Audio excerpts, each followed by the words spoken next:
I cured my incurable disease by simply moving apartments. In 2 weeks. 2 weeks. 14 days.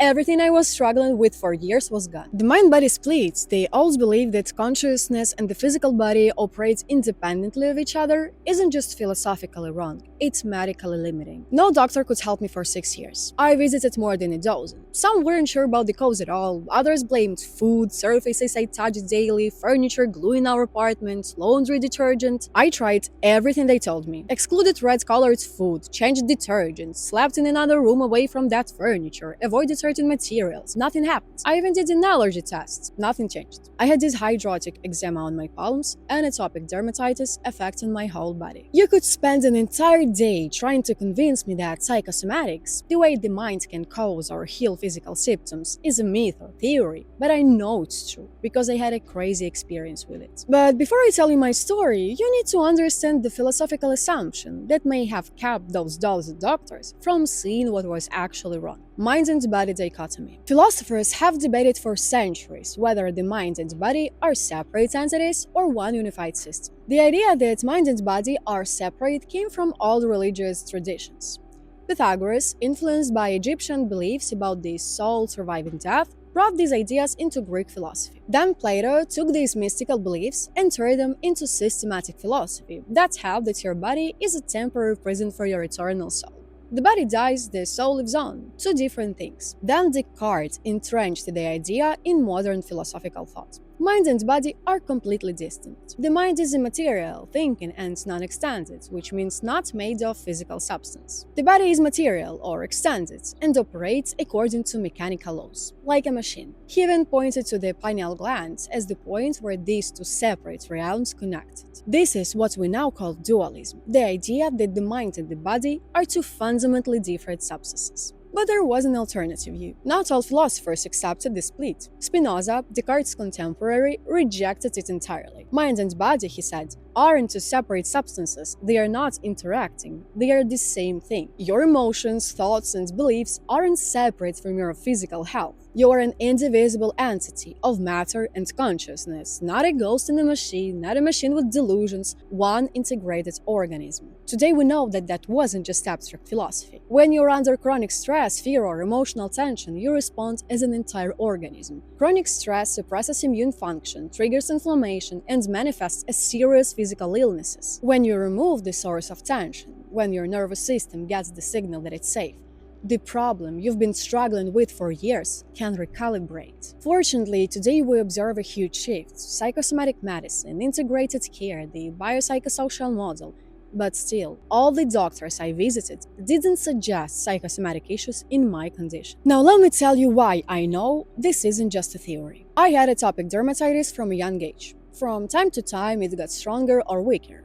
Until I was 18, it was only dishydrotic eczema on my hands. Dishydrotic eczema on your palms and fingers means that you have hundreds of blisters called vesicles. The extent may be different, but in my case, for years I had it so bad that on some days I missed school or uni or didn't go see my friends, not just because my hands looked terrifying, but because it was painful even to move them. At school, I got many questions about whether I had psoriasis. By the way, I didn't have any fingerprints because of my wounds, so I was the ideal partner in crime back then. You can Google what the thing looks like, but I recommend not doing that. So, your hands are insanely itching, more and more deep blisters appear no matter how you try to get rid of them. Some of them contain serous fluid, but sometimes a slight infection causes it to become thick, cloudy, or opaque yellow, and makes them look like a bunch of pus blisters. So, until I was 18 years old, it was just that. But then, much more stress came into my life, the concentration of which was predominantly at home, where I spent most of my time. And I started noticing that all my skin started to itch so hard I couldn't stand it. Atopic dermatitis spread all over my body. I was waking up at night scratching myself for hours because it was impossible to withstand the urge. My entire back was covered with red stains. I literally looked like a leopard. On some days, I started staying home because my underknees were scratched so badly that it hurt to walk.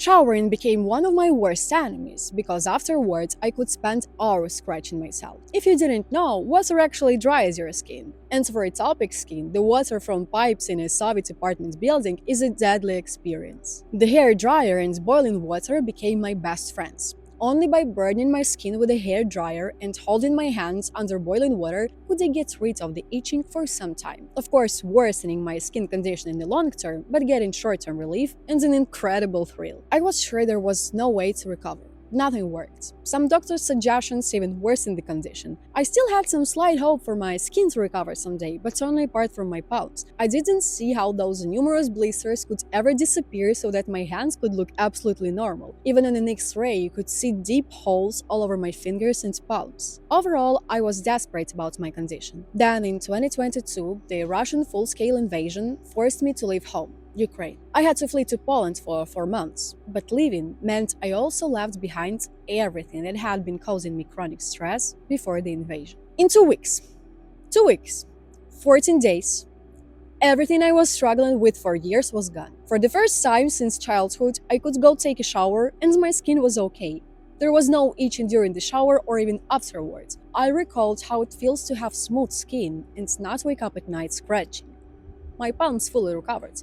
I mean fully. I saw my lifeline again, you know? Those hateful blisters were gone. Afterwards, when I returned to Ukraine, I found a magic ointment that helped me maintain that condition if I saw the blisters appearing again. Here it is in case someone needs it. It's a very cheap one compared to all the expensive products I was told to use by professionals, which didn't help me. An additional funny thing was that there was a dog in our company moving to Poland, and I had a terrible allergy. I mean, I couldn't spend more than a couple of hours in the same room with the dog without it becoming difficult for me to breathe, my nose getting blocked, and my eyes getting red and small as hell. I couldn't even think about touching a dog, so I was very concerned about how I was supposed to live with it for an indefinite period of time. At first, I bought a whole bunch of allergy pills. And what do you think?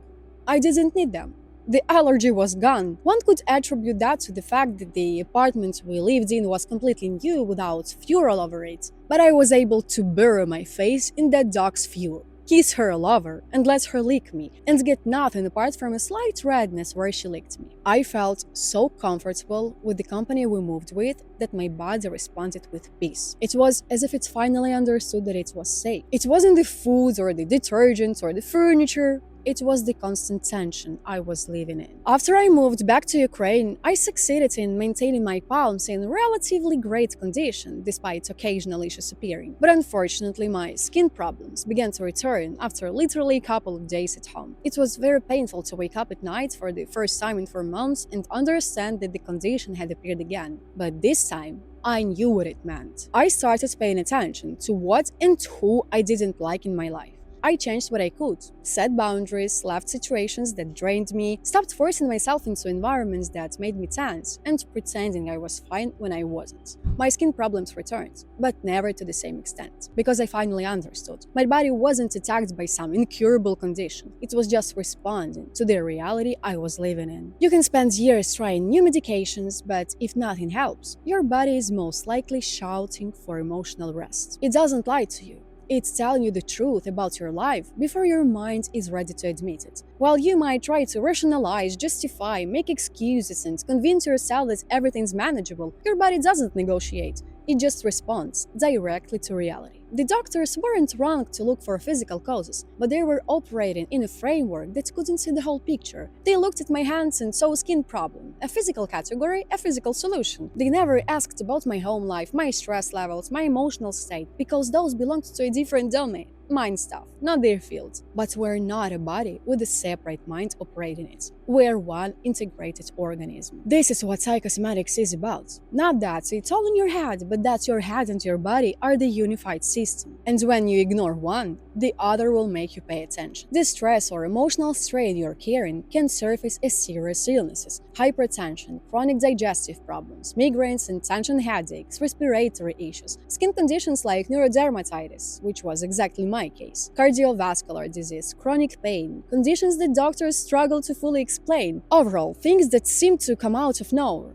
but they don't come out of nowhere. It's your body telling you that it's time to stop ignoring what's been ignored for too long. What do you know about psychosomatics? Have you ever faced with its manifestations? What are your thoughts on it overall? Share it in the comments. Subscribe for more on emotional health and self-awareness, and see you next time.